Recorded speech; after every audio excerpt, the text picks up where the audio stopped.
सबरी माता बड़ी महाभागवत, इनके प्रसंग को भक्तमाल जी में वर्णन किया कि ये जब ब्याह के योग्य हुई तो चूंकि सबर जाति से प्रकट हुई इसलिए इनको संबोधन में शबरी कहा गया। इनका ब्याह जब तय हुआ, ब्याह के उत्सव की तिथि आई तो सैकड़ों हजारों की संख्या में वन्य पशु लाए गए थे वध करने के लिए, क्योंकि स्वागत वन में रहने वाले इन लोग मांस का ही, खरगोश, हिरन, कुछ बड़े बड़े पक्षी आदि ऐसे सब बंधे हुए थे।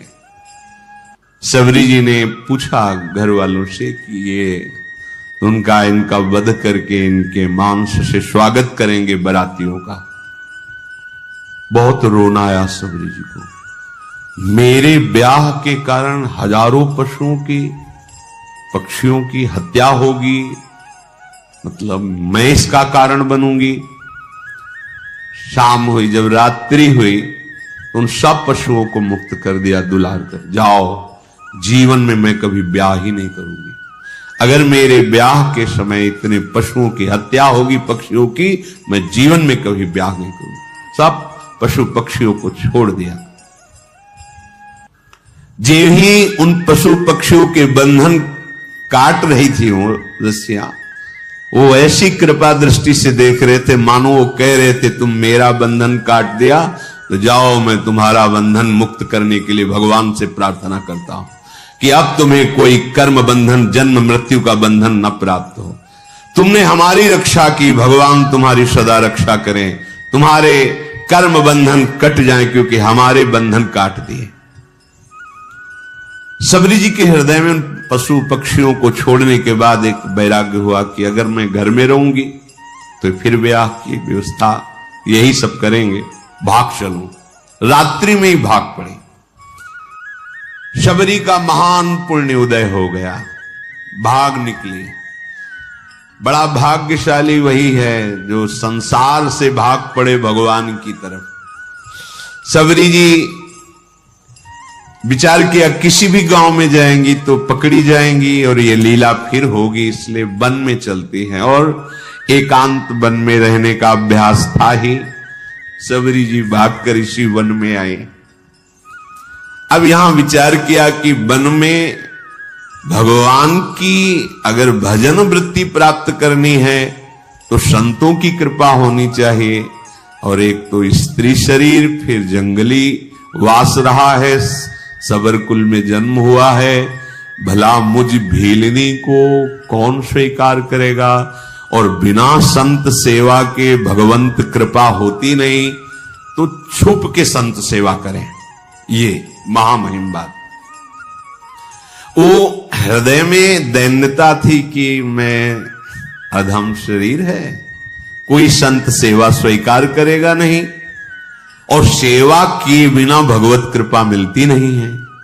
इसलिए वो रात के आखिरी पहर में उठते और देखा कि सेवा के लिए जब ऋषि हवन करते हैं तो उनको लकड़ियों की आवश्यकता होती है, रसोई अमनिया करते हैं तो लकड़ियों की।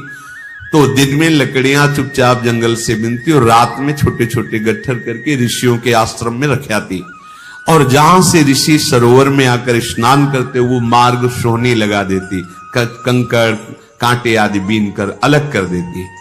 अब सब ऋषियों को लगा कोई संतों को सुख देने वाला कौन है जो ऐसी सेवा करता है। प्रातः काल सरोवर में आने जाने वाले को एकदम स्वच्छ मार्ग, एकदम कौन है ऐसा करता है। सब ऋषि प्रातः काल जब स्नान करने जाते तो सोचते, पर वो तो रात्रि में सेवा करके चली जाती एकांत में। ये कौन ऐसा है जो बड़ा भारी सुख प्रदान कर रहा है। देखो भगवान की कृपा से सेवा में रुचि होती है। सबरी जी ऐसे संत सेवा करने लगी। अब मन में उनके बहुत दैन्यता थी कि अगर किसी की दृष्टि पड़ गई तब तो उनको बड़ा दुख होगा कि अधम और ऐसा उसके हाथ की लकड़ी बीनी हुई है। बहुत उनके हृदय में ये बड़ी कृपा। ये जो अहंकार भरा होता है, मैं अमुक श्रेष्ठ कुल का मैं ये मैं भगवान को पसंद नहीं है। मतंग जी ने विचार किया कि ये कौन है जो आकर के हमारे चोरी कर रहा है। चोरी का तात्पर्य होता है भजन चुराना। ये आप साधारण न समझे, जैसे संत सेवा आप 2 फूल भी ऐसे डाले ना, ये फ्री नहीं, इसका हिसाब होता है। आप ऐसे किए ना, इसका भी हिसाब है, बहुत हिसाब है। किसके लिए कर रहे हो, किस निमित्त से कर रहे हो, वो सर्वदर्शी प्रभु देख रहा है। मतंग जी बड़े असंग महात्मा थे, पर बहुत ही हृदय में भगवान के प्रति प्रेम था। अन्य महात्मा जन भी विराजमान थे, पर तप, व्रति, नियम, संयम, मतंग जी के हृदय में भगवत प्रेम का विशेष प्रभाव था। मतंग ऋषि जी के मन में एक दिन बहुत दृढ़ निश्चय हुआ, ये कौन चोर है जो सेवा करके भी छुप जाता है, और हम सब ऋषियों का भजन आनंद।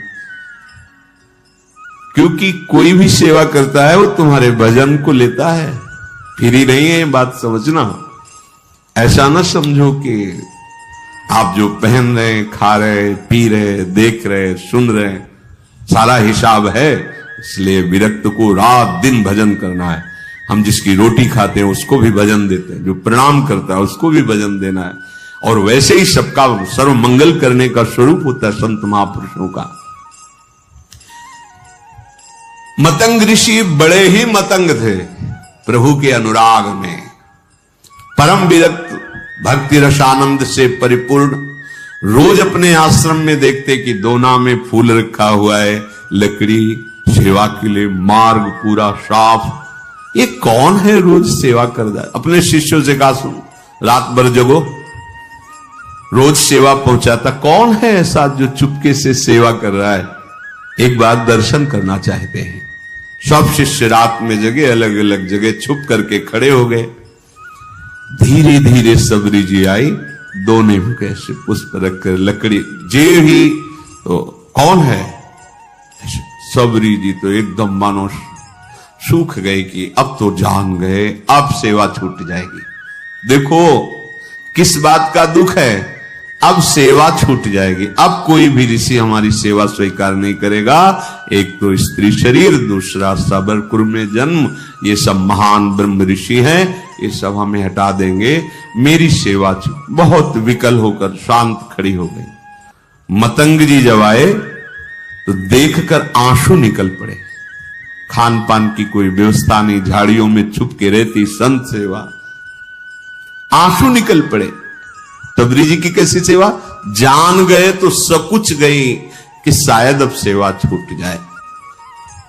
आंसू की धारा बहने लगी और कहा, बेटा ऐसे सेवा करती हो, कहां रहती हो? उन्होंने कहा, प्रभु झाड़ियों में छुप के रहते हैं। पूरी कथा बताई भाग। अच्छा, अब तुम निश्चिंत हो जाओ। सबरी जी से कहा, अब तुम निश्चिंत हो जाओ, तुम्हें अब कोई चिंता नहीं करनी चाहिए। भगवत भक्ति का प्रभाव ऐसा है कि वो न जाति देखती है न शरीर देखती है। तुम स्त्री शरीर हो कि पुरुष शरीर हो, किस जाति को, किस कुल के हो, ये भक्ति महारानी जिसके हृदय में आ जाती है, भगवान उसके अधीन हो जाते हैं। सबरी जी को मतंग ऋषि ने ऐसे वचन के द्वारा साहस बना और शिष्यों से कहा कि तुम जानते हो ये कितनी पवित्र है। ओहो, बहुत बड़ी बात। भक्ति को प्रताप ऋषि जानत, निपटने के केऊ कोटि विप्रताई, यहाँ पे वार डारिए। मतंग जी ने कहा कि आज के बाद तुम्हें छुप के रहने की जरूरत नहीं। आश्रम में ही एक पर्ण कुटी सबरी, इसमें तुम विराजमान हो। और कहा कि आज तुम्हें हम मंत्र दीक्षा और नाम दीक्षा दोनों प्रदान करेंगे। मांगा नहीं, सच्चे शिष्य को मांगने की जरूरत नहीं होती, अपने आप गुरु विधान कर देते हैं। देखो, वास करो इस कुटिया पे, और तुम्हें आज मैं मंत्र दीक्षा और नाम भी दिया, मंत्र भी प्रदान किया, ये जब पूरे वन में बात फैली कि स्त्री जाति और ऐसा और मंत्र दे दिया और पास में कुटिया में, तो सब विरोध मतंग जी का करने लगे कि ऐसी जाति की ऐसे नहीं करना चाहिए, ब्रह्म ऋषि हो ऐसा वैसा। मतंग जी की वो अवहेलनात्मक बातें, निंदात्मक बातें कर मतंग जी की प्रसन्न हुए कि जिसको अपने ब्राह्मणत्व का अभिमान है, तपस्या का अभिमान है, जितेंद्रियता का अभिमान है, भगवान को अच्छा नहीं लगता है। ये करना चाहिए पर अभिमान नहीं करना चाहिए। दिनों दिन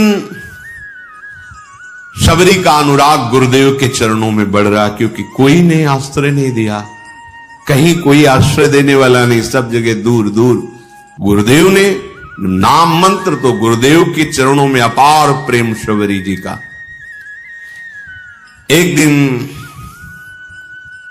आकाशवाणी हुई मतंग जी के लिए कि आपने जो शबरी को स्वीकार किया, इससे भगवान बहुत प्रसन्न हुए हैं। भगवान की प्रसन्नता का हेतु है कि अभी विमान आने वाला है और आप सीधे भगवान के धाम को जाएंगे। उसी समय विमान उतरा, मतंग ऋषि भगवान के धाम जाने को उत्सुक है, भगवान का साक्षात्कार होगा, भगवान के समीप रहने को मिलेगा। शबरी जी रो पड़ी, गुरुदेव आपकी सिवा तो इस वन में कोई मुझे नहीं चाहता, अगर आप चले गए तो भगवान हमारे तो प्राण ही चले गए। तो जो गुरुदेव ने बात कही बहुत जोर, गुरुदेव ने कहा आज तक मैंने तपस्या और मंत्र जाप, संयम नियम साधना, उन सब के प्रभाव से भगवान के धाम की प्राप्ति का अवसर आया, लेकिन वो स्वयं धामी चलकर तुम्हारे यहां आएगा और तुम्हें दर्शन देगा। तुम चिंता मत करो बेटा, हम तो जा रहे हैं चलकर भगवान के धाम, लेकिन स्वयं धामी आएगा और यहां तुम्हें दर्शन देगा, निश्चिंत होकर के रहो। गुरुजी विमान पर बैठकर परम धाम गए, पर गुरु का वियोग असहनीय। कोई बड़े भाग्यशाली होते हैं जिनको संत या गुरुदेव से प्रेम होता है। कौन प्रेम करता है? कोई गुरु प्रेमी बिरला ही कोई होता है, बिरला है। ऐसा गुरुदेव का वियोग कि अब जिया नहीं जा रहा।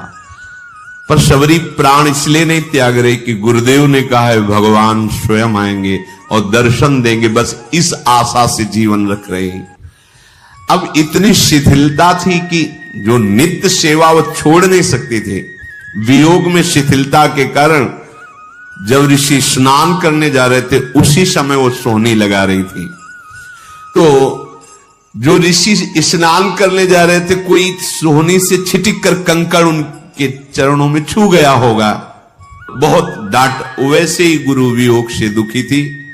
और ये बहुत बड़ा अपराध है, ये लोग जानते रहे जो अहंकार में होते हैं, मैं तपस्वी हूं, मैं इस कुल का हूं, मैं उस कुल का। अरे सब मायाकृत है।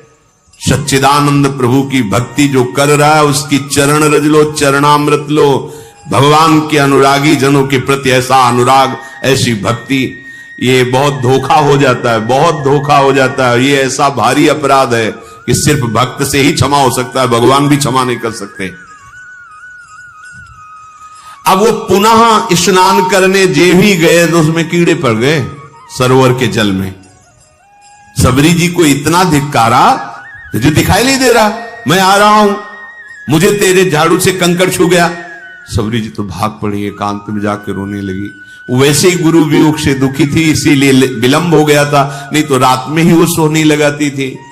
शबरी जी के हृदय को भारी दुख कि जो हमारे वचनों के द्वारा समझाते थे, जो हमें चरणों का आश्रय, वो तो अंतर ध्यान है। अब यही है, ये महात्माओं को दुख पहुंचा, क्या करूं, गुरु ने आज्ञा की, नहीं तो अभी शरीर को छोड़ देती। ओ ये दुख भारी अपराध हो गया। उनको क्या कहा, अभागी, और रुधिरवत रक्तवत हो गया जल, और कीड़े, दुर्गंध आने लगी जल से तत्काल। तो उन्होंने मन में सोचा कि शबरी के कंकण स्पर्श का प्रभाव देखो कितना, तो उसका प्रभाव कि जल भी अपवित्र होगा। जब बुद्धि उल्टी होती ना तो उल्टा ही चिंतन होता है। हृदय में शबरी जी गुरुदेव प्रदत्त नाम का मंत्र का जप कर रहे हैं।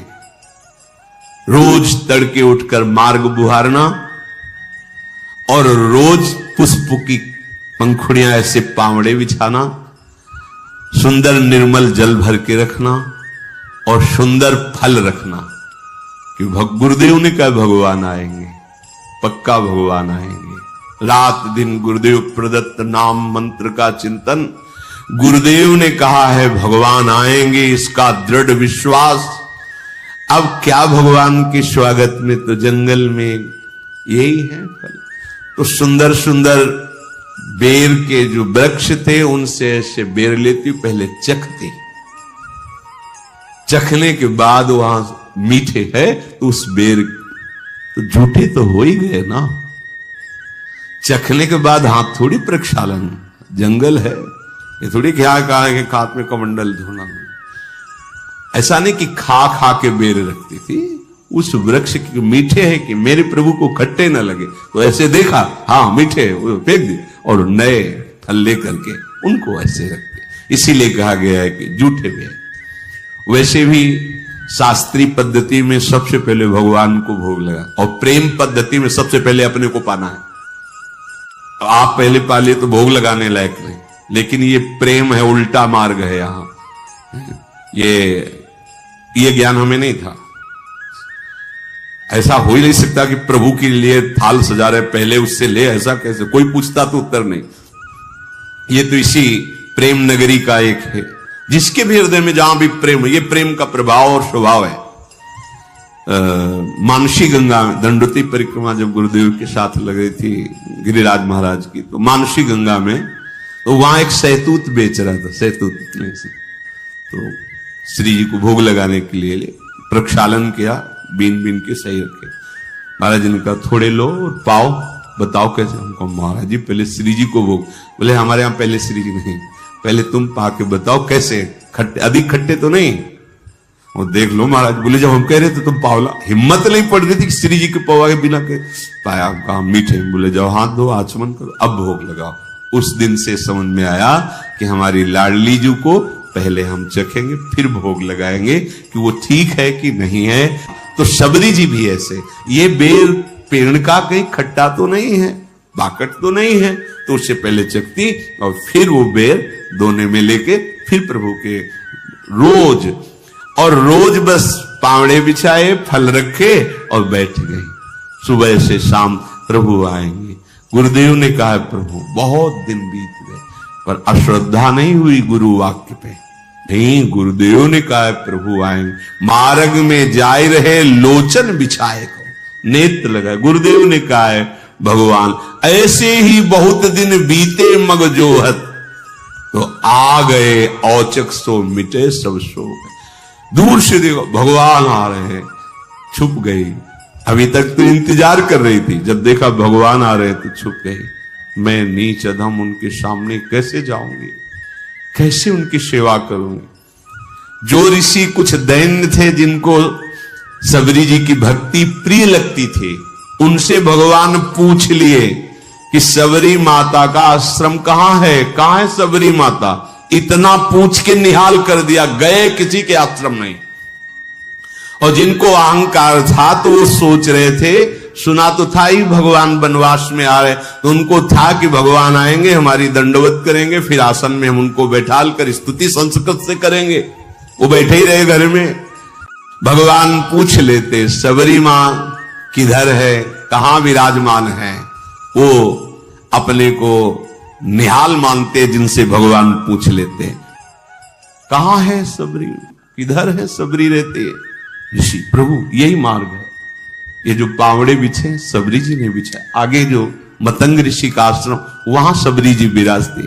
तो भगवान कहते जैसे सबरी जी के लिए एक पल समय करोड़ों कल्प के समान व्यतीत हो रहा है, ऐसे राम जी के लिए किधर है, मैं अपने कब भर नेत्र सबरी जी के दर्शन करूं। उधर सबरी जी जो सो वही भगवान सो। मतंग ऋषि के आश्रम में आए और जो शिष्य जन खड़े थे, कहां है सबरी जी, कहां भाग्यवान सबरी जी, मेरे नेत्र तरस रहे उनके दर्शन के लिए। सबरी जी ने जब ये वचन सुने तो जो हृदय में संकोच था दूर हुआ। आके साष्टांग दंडवत सबरी जी ने की, प्रणाम कर रहे, दौड़ पड़े।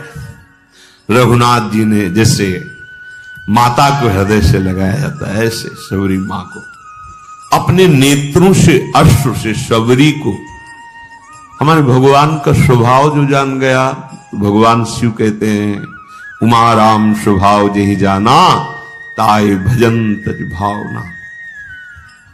करुणा समुद्र है ये, आप खुद भजन करोगे तब आपको पता चले। आपका हृदय जब थोड़ा सा भी प्रभु से अपनापन करेगा तो आप खुद समझ पाओगे प्रभु के सिवा कोई ऐसा प्यार करने वाला त्रिभुवन में नहीं है। भगवान ने सबरी जी का हाथ पकड़कर अपने समीप बैठा ला। ये प्यार, वो ऋषि कंकड़ छू गया तो कितना कड़ुआ बोल रहे, ए नीच जात, ये ऐसा।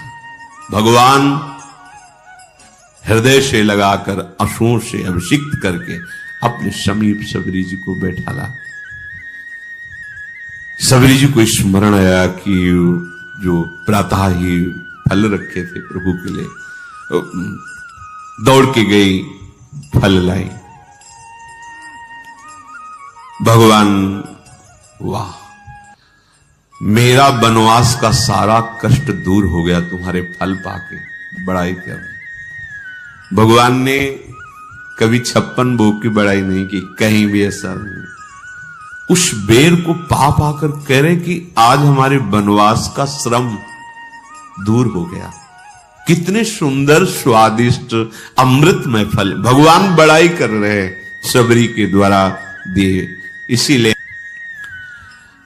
प्रशंसा कर रहे हैं प्रभु सबरी जी की। अब जब ऋषियों ने सुना कि आश्रम आने की तो बात जाने दो, इस गली में भी प्रभु नहीं आए, तो सबको लगा अंदर कि हमें लगता है कोई हम लोगों में तपस्या में त्रुटि हो गई क्या, क्योंकि सब तपस्या का फल तो भगवान है और भगवान आए ही नहीं हमारे घरों में। तो हमें चल के लोचन लाभ तो ले लेना चाहिए, भगवान के चरणों में प्रणाम करना चाहिए। सब ऋषि जो थोड़ा सा अपने में ब्रह्मणत्व, तपस्या, जितेंद्रियता आदि आदि मानते थे, उनको आना पड़ा। वो प्रभु के समीप आए, अब भी बुद्धि काम नहीं कर रही। प्रमाण मिल चुका है कि सबरी जी कितनी पावन है। उनके मन में आता है कि बड़ी समस्या पैदा हो गई है, अगर उस सरोवर का जल भगवान अपने श्री चरणों से स्पर्श कर दे तो निर्मल हो जाएगा और हम लोगों के प्रयोग में आ जाएगा, क्योंकि सबरी की अपवित्रता के कारण वो दूषित हो गया था। वो लोग भगवान को प्रणाम किए और भगवान बैठे हुए तो निवेदन किया।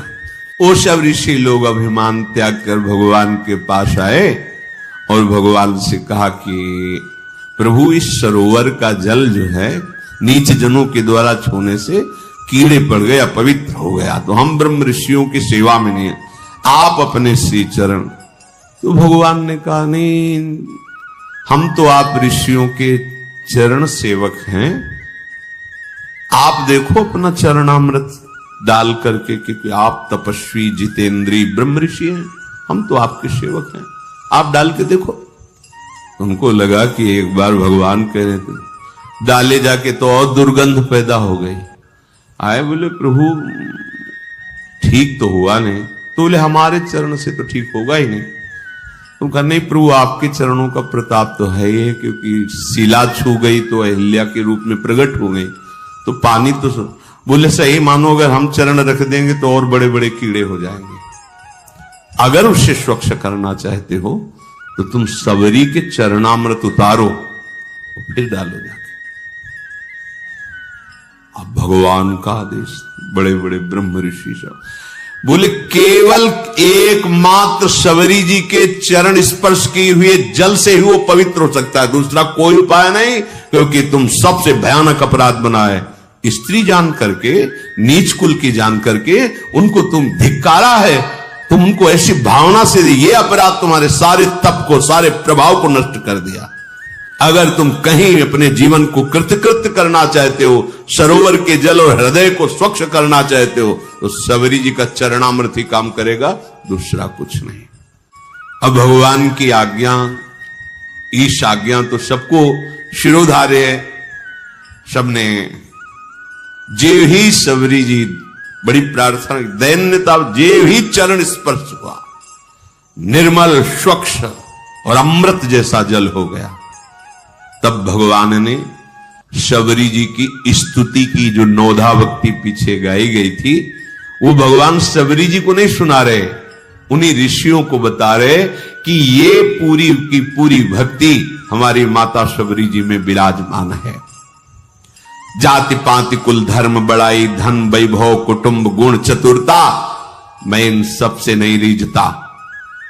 हे सबरी जी, आप में तो 9 भक्ति विराजमान है, जो गति योगियों के लिए भी दुर्लभ है, आज मेरे सामने ही तुम्हें वो दुर्लभ गति प्राप्त होगी। मेरे दर्शन का फल है जीव अपने ब्रह्म स्वरूप को प्राप्त हो जाता है। मम दर्शन फल परम अनुपा, जीव पाओ निज सहज स्वरूपा। फिर कहा कि सबरी जी आप यहां विराजमान, कहीं जानकी जी को यहां से जाते हुए ऊपर से कोई तुम्हें ऐसा कुछ खबर है क्या? सबरी जी ने कहा, प्रभु पास में एक पंपा नामक सरोवर है, वहीं सुग्रीव हैं, आप वहां जब जाएंगे तो उनसे मित्रता कीजिएगा, वो सब आपको सूचना दे देंगे। हे नाथ, आप कुछ देर रुको। और सबरी ने एकदम एकाग्रता की और उनके शरीर में योगाग्नि प्रकट हो गई। भगवान के सामने ही पांच भौतिक शरीर का लय करके भगवत धाम को गई।